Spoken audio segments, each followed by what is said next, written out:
on tape. Italian middleman Hashke claiming he destroyed all evidence in the helicopter deal. CNN IBN has now accessed transcripts of phone conversations between him and the second middleman, Carlo Garosa. There's no evidence at all in the papers of the prosecutor of payments made to officers pertaining to the India Public Organization. As former Finmeccanica CEO Giuseppe Orsi applies for bail in Italy, his lawyer says there's no proof to show any payments were made to anybody in India, including the Tyagis.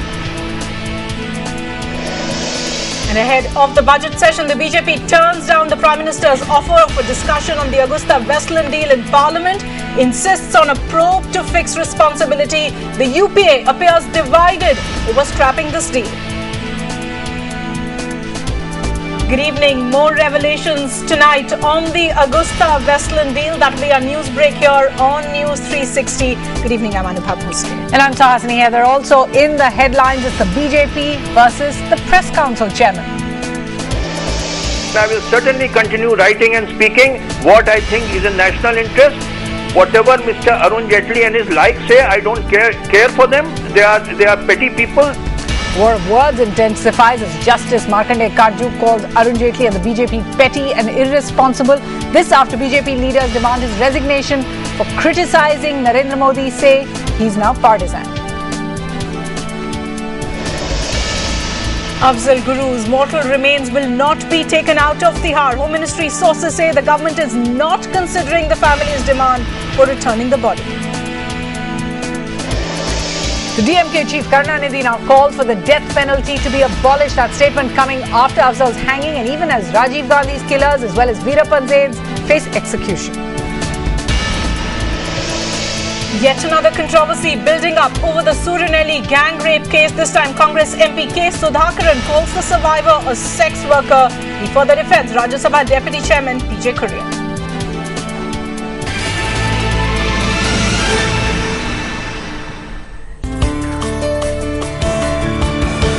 Okay, first to that big news break here on News 360, and it's another piece to the Augusta-Westland tangle. CNN and I have been continuing to get you details of that money trail. Well, tonight it's the ever-expanding business empire of one of the key men in this, Christian Michel.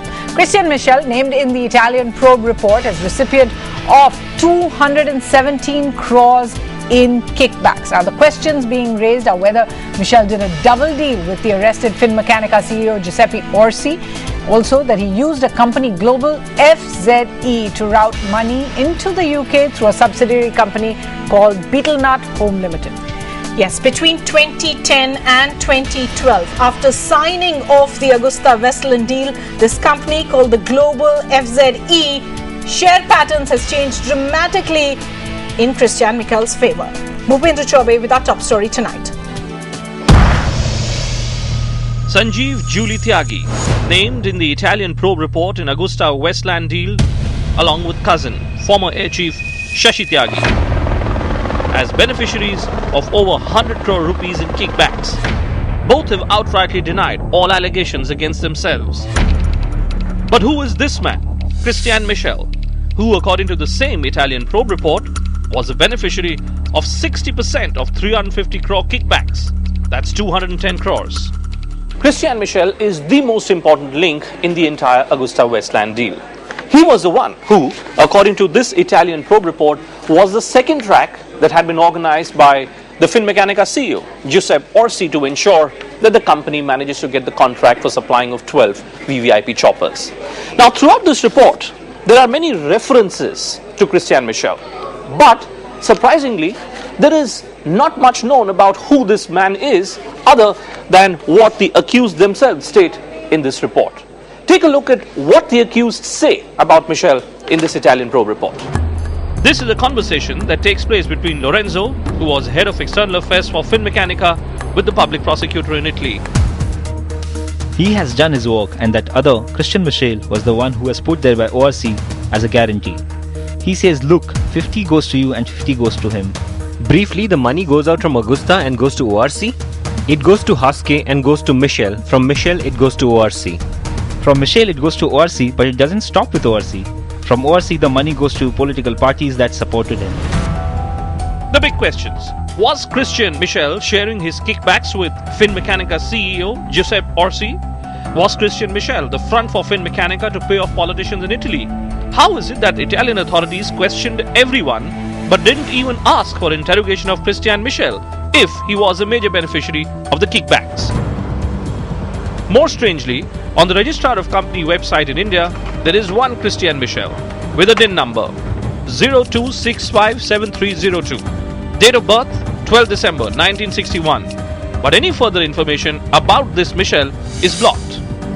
The business empire of Christian Michel really is a maze. Let's try and make some sense of how this maze was really working. According to the Italian Probe report, Christian Michel floats a Dubai-based company called Global Services Free Zone Enterprise.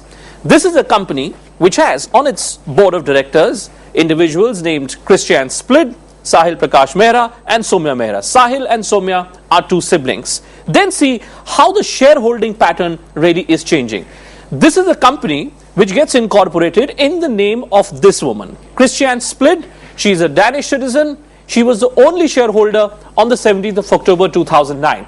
At that point, she held all 50 ordinary shares. Rather dramatically, 6 months later, when the annual returns are filed, Split is holding 50 ordinary shares. What is happening to the other two individuals, the Mehra brothers and sisters? Both Soumya and Sahil now are also holding 50 ordinary shares. This implies that they have become the majority shareholders. In October 2011, at the time of next annual return, Christian Michel's Global Services Free Zone Enterprises comes on board.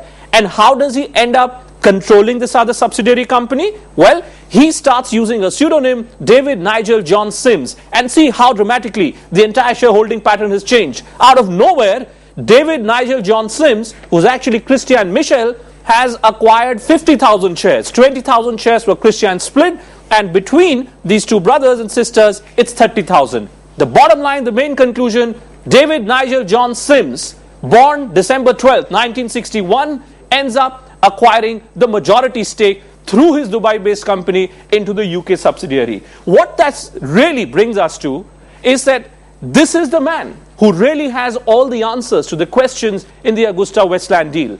Old-timers who've been looking at him closely say that his real USP is his ability to manage the defense establishment in India, something which he inherited from his father, Michael Wolfgang, who was also a veteran of defense deals in India. So if the investigators need to find out where exactly 217 crores went from Christian Michel, he is the one who needs to be questioned. In New Delhi, Bhupendra Chaubey.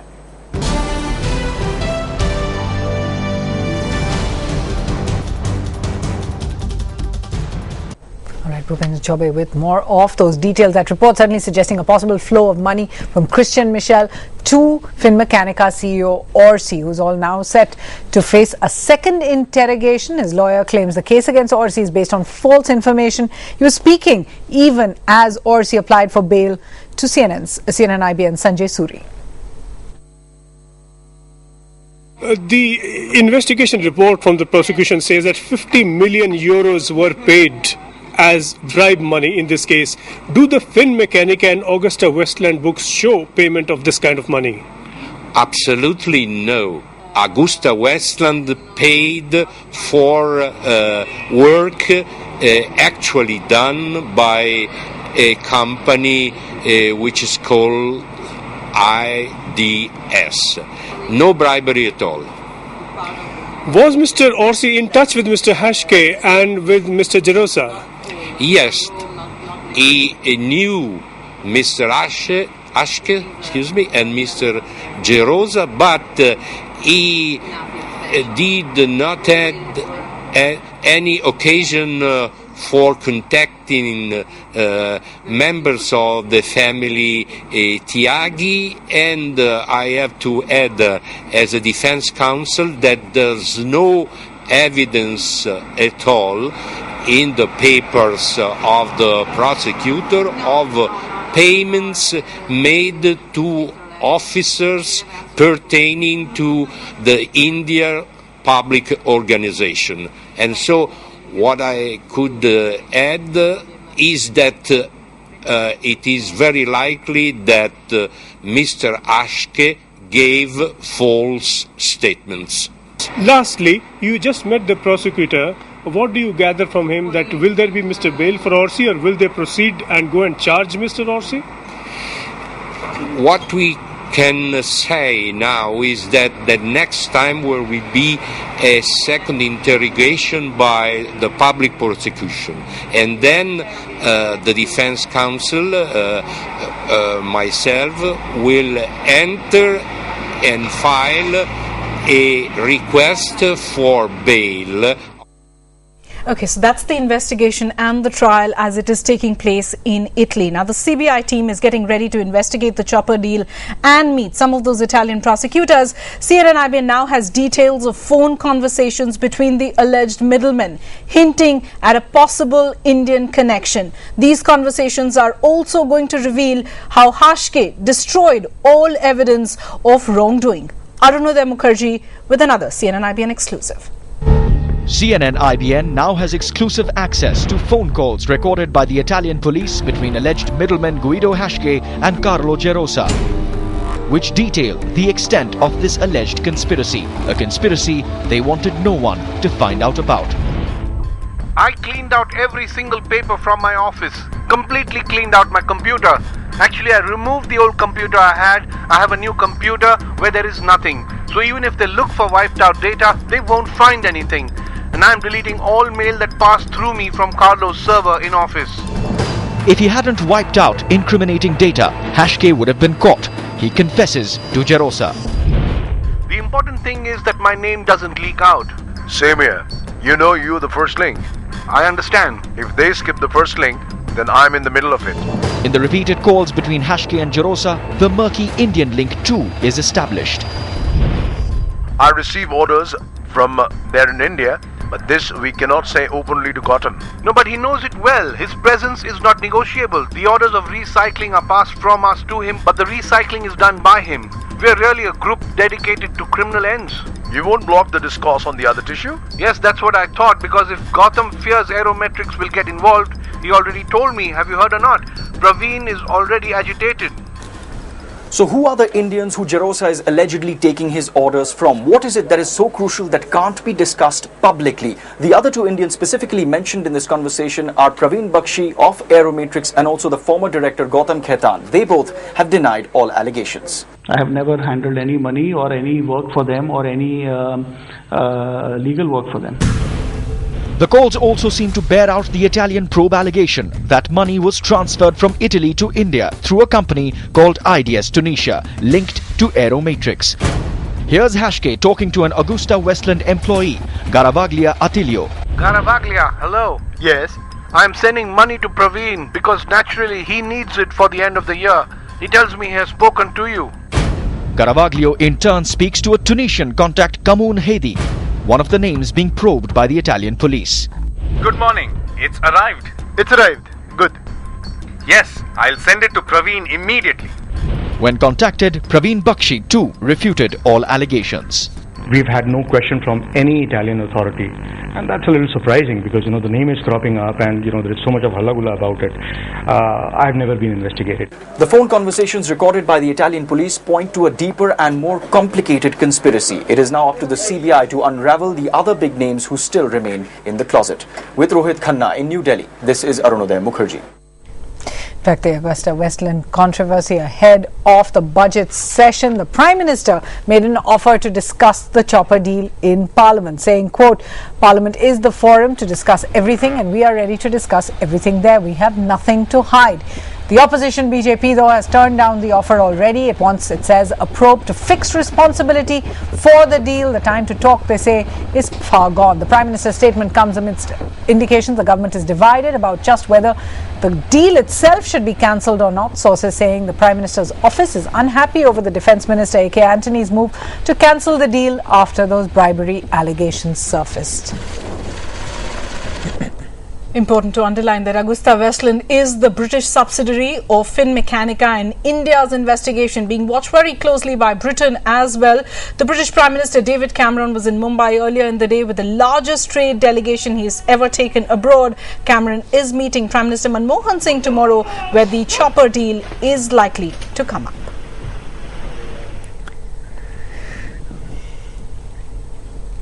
And we're going to take a short break here. Remember, tonight on The Last Word with Karan Thapar, the question, will the AgustaWestland controversy lead to another setback for India's defence procurement program? Yes, and on that programming note, we slip into a quick break. We'll come back with more national news.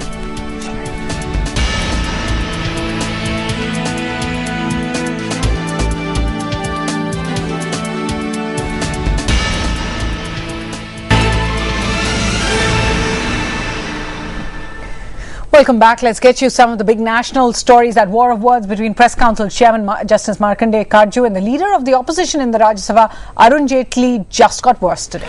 That's right. Justice Karju today accused Arun Jaitley of making quote-unquote reckless allegations by twisting facts. He demanded Jaitley's resignation for allegedly calling him a megalomaniac and using derogatory language, and urged him to take sannyas from politics. Arun Jaitley had written an article hitting out at Justice Karju for his views on Narendra Modi. Karju, however, is getting support from the Congress and evil legal luminaries like Fali Nariman.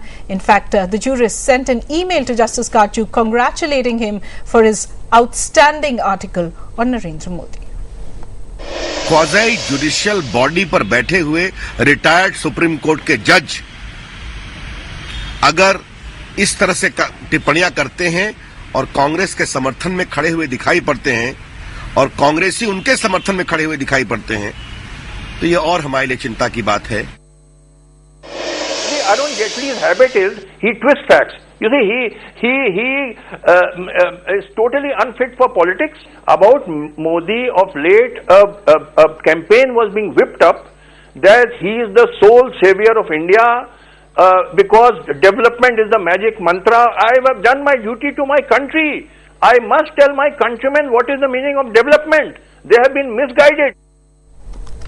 Now, the Supreme Court has stayed the execution of 4 Veerappan aides on death row just days after President Pranab Mukherjee rejected their mercy pleas. The court's decision is based on a technicality. They had filed their appeal in the wrong format. The convicts have been on death row since 2004 for killing 22 security personnel in a landmine blast in Karnataka in 1993.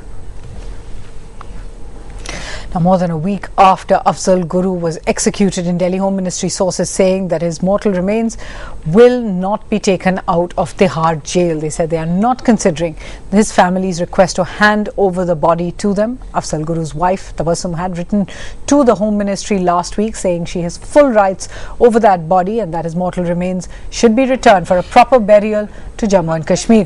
The Parliament attack convict was hanged and buried in Tihar 10 days ago. The family has refused to accept the government's offer to let close relatives visit Afzal's grave inside Tihar.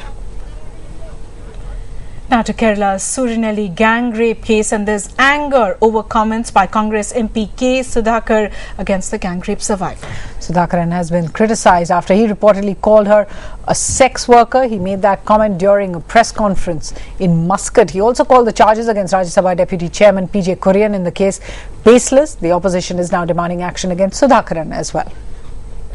Certainly much outrage over that comment. Now, the Calcutta High Court has ordered a CBI probe into the death of 3 women at a government-funded shelter for the mentally ill. This in a place called Gurap. The court found the CID probe in the case unsatisfactory and has ordered compensation for the families. One body was found near the government-funded shelter on the 11th of July last year. 2 other bodies found later. 11 people have been arrested so far, and what came to light was that mentally ill women at that shelter were being sexually assaulted and exploited.